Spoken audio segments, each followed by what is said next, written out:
Hello, welcome to my YouTube channel. Today we will talk about a motorcycle from China which has made a very amazing motorcycle which can run on the road and can also fly in the air.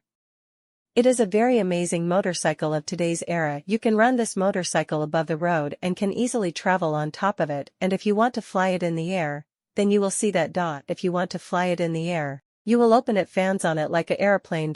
So it will start blowing like a helicopter. This is a Lotus thing today. A box has been made inside which you will travel while sitting so that there is no harm to it. You can blow it in the air while walking on top of the road. You can blow it in the air for 25 minutes. We will run it on the road and later we will open its fan. It will come out. As soon as it comes out, it will start blowing, and then this will continue for 25 minutes. Sitting in it, you will spare a ship and enjoy running a motorcycle. Both of them will meet in it. Hope you like this.